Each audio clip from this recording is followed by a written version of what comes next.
Hi, and welcome to the complete guide to website forms. In this video, I'll be covering what exactly a form is and why it's so important to your website, how you can use data that you capture from your forms, as well as how you can tweak the look and feel of the forms that you add to your web pages in WebStarts.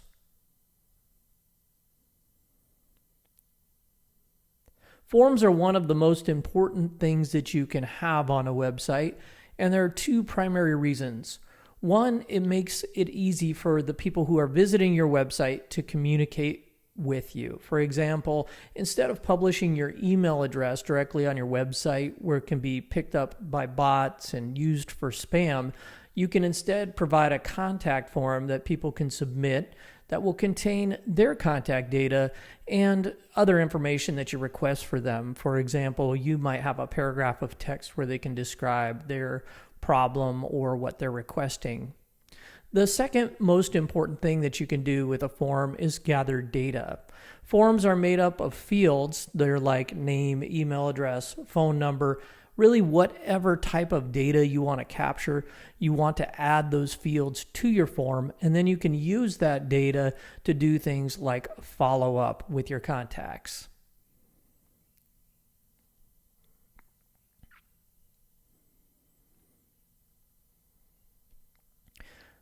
Some of the most popular use cases for forms are contacts, like what I described earlier, where you add a form to your website where people can contact you, but also email subscriptions. These are things, for example, forms that ask you to subscribe to a newsletter or to receive a discount or whatever you encounter.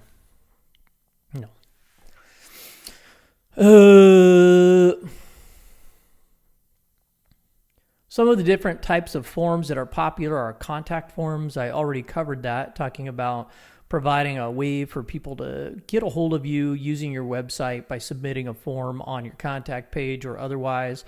One of the other most popular things you can do with a form is gather email addresses and email subscriptions so that you can send follow-up emails, newsletters, etc. A third way that you can use a form in WebStarts is a payment-enabled form. These are great if you want to take a donation because you can allow for a variable amount to be entered on the form. And then they're also really helpful if, let's say, for example, you create a custom product. So let's say I'm a custom furniture builder. You can take payment right alongside a description of what exactly it is that you want to create. So someone could provide instructions essentially with their payment submission. Other ways to use forms include questionnaires, surveys, feedback loops. Really, there's so many ways that you can use forms on your website. We can't cover them all in this video, but I will cover the most popular ones. So before we go any further, let me show you how to add a simple form to your website using WebStarts. I'm already logged into my WebStarts account and I've chosen to edit a page. If you haven't already created a WebStarts account, be sure to go to webstarts.com and sign up for one. Once you log in, click on Edit Site, and then you'll be able to see a page a lot like what I'm looking at here. To add a form to that page, all you have to do is click Add and then go down to Contact Form. This will open up the WebStarts Form Builder. In the WebStarts Form Builder, you can add various fields. We have some standard fields that are pre-labeled, and then we also have some fancy fields that are also pre-labeled. So for example, if you wanted to gather time, you could use a fancy field that's already formatted for time or date or phone number, whatever you have. You can delete fields just by selecting those fields. They're highlighted in blue, and then you just click on the delete icon attached to the field. For this demonstration, I'm going to be adding a name, a phone number, and a paragraph of text. Here you can see I've added the fields to my form, and I can customize each of those fields just by clicking on the field to highlight it once again, and then I can change the field label. So for example, instead of full name, if I just wanted this to say first name, I could change that field label. Now you can also use placeholder text if you don't want the label to appear above or to the side of the form. So let's say that I wanted it to appear inside the field. I would type first name in the field placeholder. In that event, I might want to delete my field label that appears above it. And you can see a preview of what that field will look like over here to the right as you're making the changes. You can also do things like adjust the field size. So if I wanted it to be a little bit smaller, I could knock it down in size from, being a large field. Another important thing is to consider is whether you want to have validation on your form. Validation is where it checks to make sure that all the required fields have been completed before submitting the form altogether. And if you have a field that you feel like must be required in order for a site visitor to submit a form, then you'd want to check this box that says required next to each field. You can tell if a field is required because a small red asterisk will appear next to the field.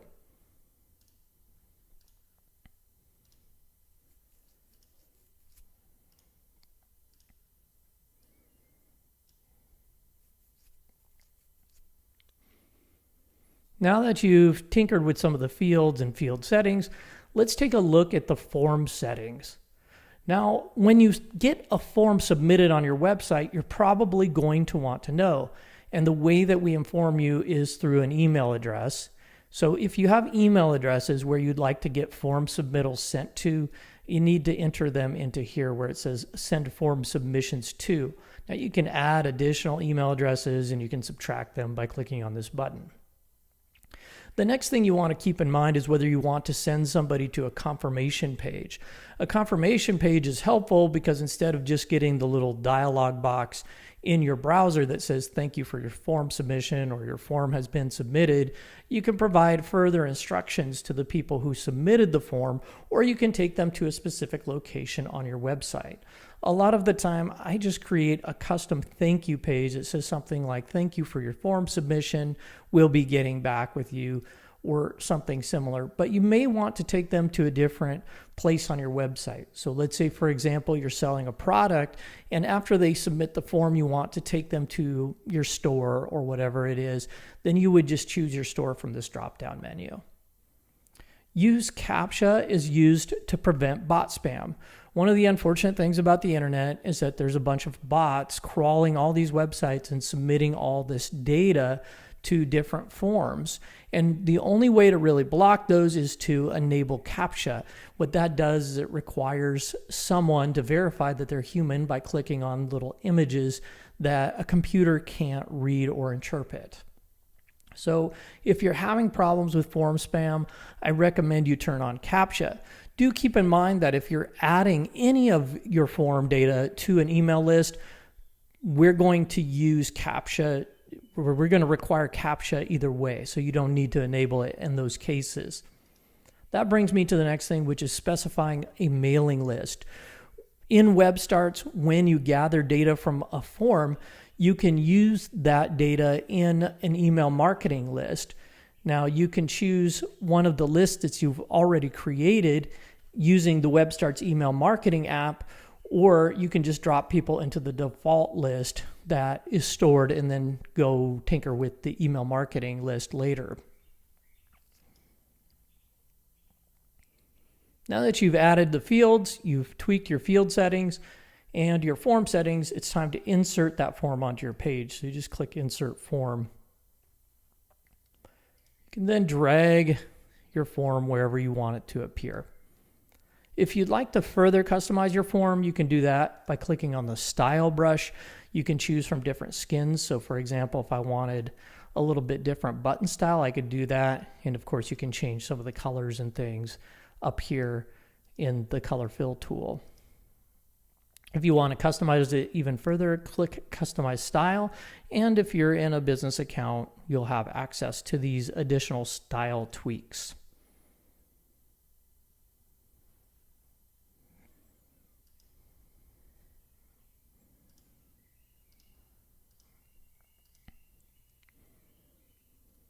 Now, there's times where you may want your form to be oriented horizontally across the page. And if that's the case, click the settings cog and then choose horizontal from the orientation option. that will display your form horizontally across the page. Now, since I have a comments box, it doesn't look real great. So let me show you what it looks like if I remove that comments box. You can see here that my form is neatly displayed horizontally across the page. And then also I can choose whether I want that form to be center aligned. I want it to have equal space around it, space between, or space evenly. So there's lots of different ways that you can tweak the look and layout of the form. Now, another thing that you can do is if you're using a vertical form is you can choose where you want your form labels to be placed. So if I want them to be to the left, I can do that, or to the right, or I want them on top, I can make that change as well. You can use the resize handles to resize the width or height of the form. So far, I've demonstrated a few of the basic features of the WebStarts Form Builder, but now I'm going to share with you a few of the advanced features. The first one that I want to show you is how to capture a custom data field from your form and add that data into your Contacts app. You can find the Contacts app by going to the dashboard and then clicking on the Contacts panel. Under Manage Contacts, you'll see a list of all the contacts that are in your app. Click on one of them and you'll see the fields that you can capture for each one of those contacts. Now you can add some custom fields here by clicking Add Fields. The one that I want to add is number of people. So let's say you're taking a reservation or somebody's RSVPing for a wedding or something like that, and you want to know how many people and you want to store that data in a database so you can refer to it again later. You would create that field in the Contact app. Here you can see my field has been added. It's going to click Update Contact. Now going over to my live website, I've added a field to my form named Number of People. Now it's important to keep in mind that the name of the field has to match the database name of field that you entered over there in the Contact app. But I've already done that, so I'm going to go ahead and fill out the form.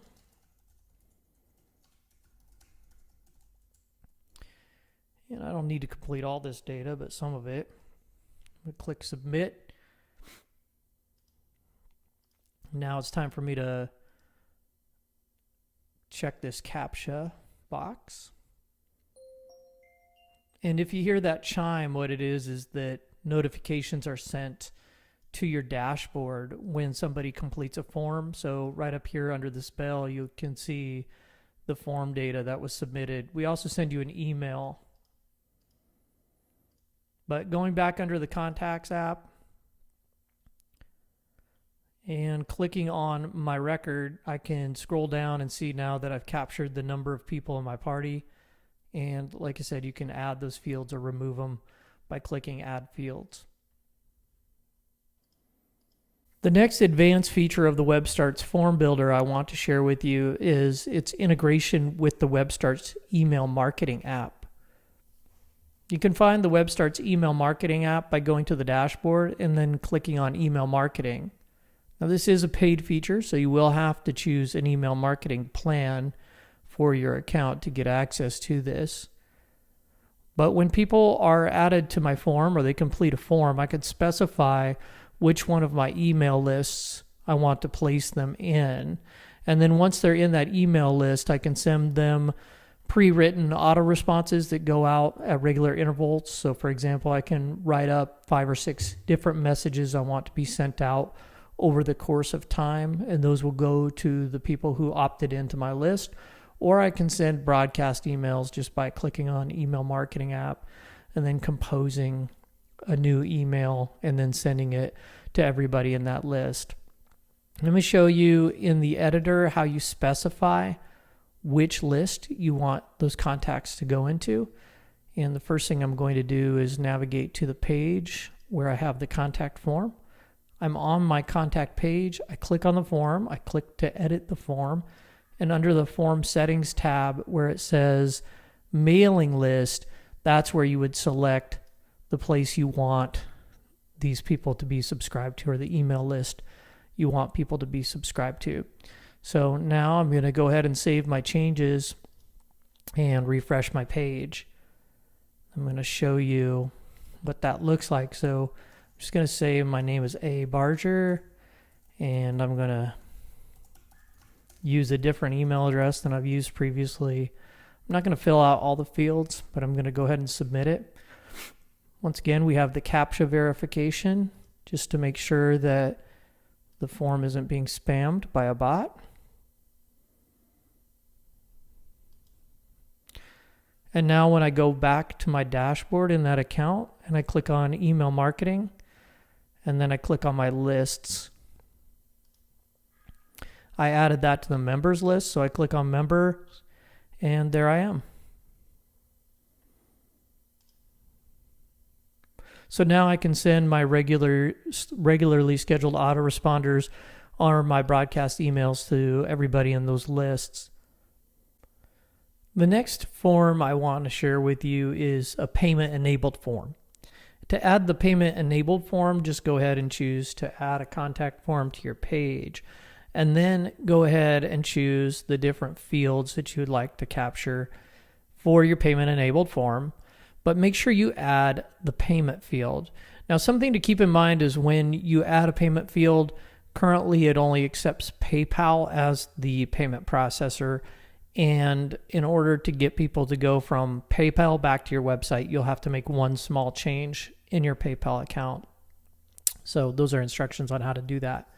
Once you've added the payment field to your form, click on Change Payment Settings. This is where you'll enter your PayPal email address. And then you'll go ahead and create an item name. So I'm just going to say that this is donation. And then you can enter an item description. You can choose the currency. And then you can choose to either have a fixed amount. So let's say you wanted to take donations of $10. You would choose fixed amount and then enter that amount there. But for the most part, when concerned with donations, you're going to allow people a variable amount. So that's just the amount of money they want to give. And that's what I'm going to put.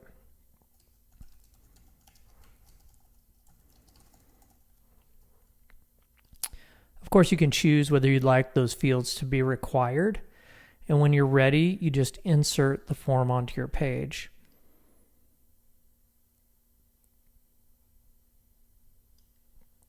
Now my text is black, so I'm going to change it to white so you can see it. I'm also going to change my button color to that hot pink so you can see it. So now when somebody comes to my website, they can go ahead and complete this form and enter the amount that they want to give. And then they will give that by using PayPal.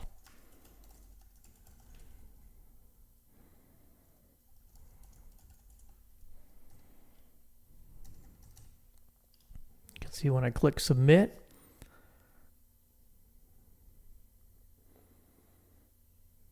I'm redirected over to PayPal, and then I would log into my PayPal and complete the transaction, and then I would return to my website. So I showed you how to collect a donation using a payment-enabled form. Let me show you another common use case, which is when you're creating a custom product and you need to receive instructions along with a payment.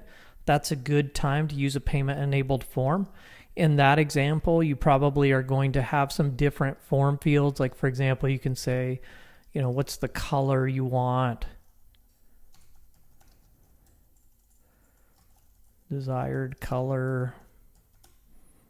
Maybe you have some other options like, desired size or something, or size. And for this example, I'm just going to pretend that it's custom furniture. So I'm going to say material. And then that material doesn't need to be actually a text box. That can be something like multiple choice. So you could say material. I'm just going to say maple, oak, birch, something like that. And then clicking on your payment enabled form, and I have my old text in there from the last demo with the donation, but this time I'm just going to change the label to furniture price. And then I want to bring that down to the bottom of my form, so I'm just going to drag it down there. And then this is a fixed price because they need to pay what I'm charging for that piece of furniture.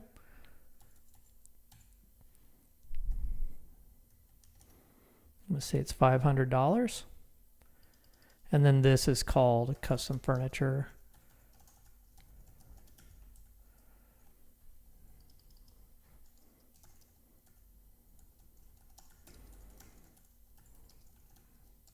You can put whatever you want here, but I'm just putting handcrafted custom furniture. I've got my US dollars, and then I'm updating my form. So now somebody will go to my website, they'll fill out their email address, they'll answer the questions, and then they will be required to submit that payment along with the form submission.